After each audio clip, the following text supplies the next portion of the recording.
Howdy, Jacob here. Today we're looking at Magic Software Enterprises.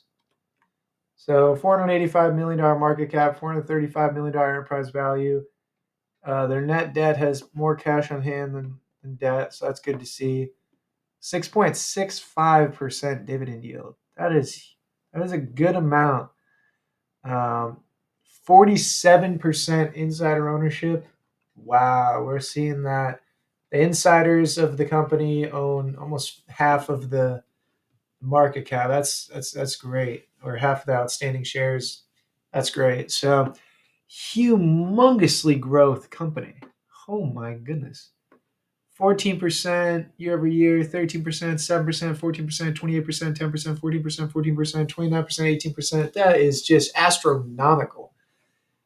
That is humongous growth. So they provide proprietary application development, vertical software solutions, business process integration, information technologies, outsourcing software services, and cloud-based services in Israel and internationally. Okay, so based out of Israel, company was incorporated in 1983, and they're growing like crazy. Return on invested capital, thought it'd be better. Balance sheet, 30 million long-term debt, 83 million in cash on hand. That's a healthy balance sheet.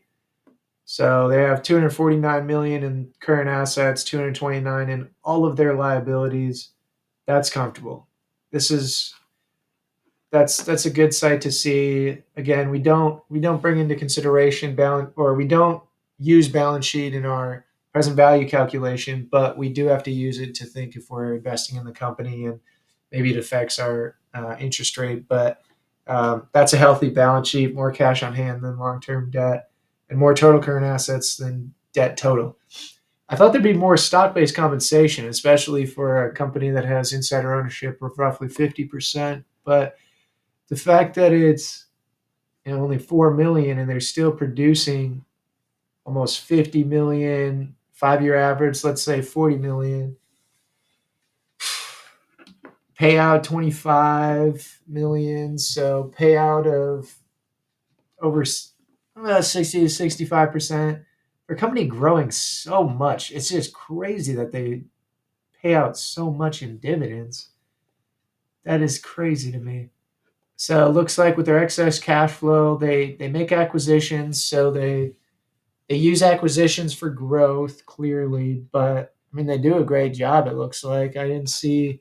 Let's look at margins. How have those been affected? I guess from a gross margin standpoint, the acquisitions haven't been as grand, um, which results in earnings per share just doubling, and then their revenue, um, being over 3 times greater. So looks like the acquisitions aren't necessarily helping their margins and their actual profit as much as their growth.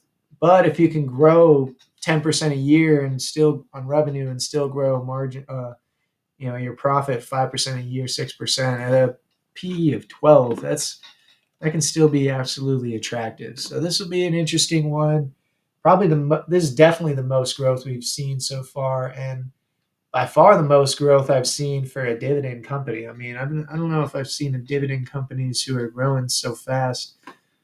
It's just interesting to see, but it's not surprising. It looks like they really using 50-50 on their excess cash flow to make acquisitions versus pay a dividend.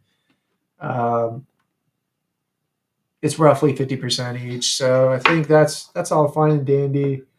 I think on the revenue side, I'll try to be a little bit conservative, say maybe they grow 8%, because they're still very young. They're still a very small company, less than $500 million market cap, and so they still have a huge amount of room to grow.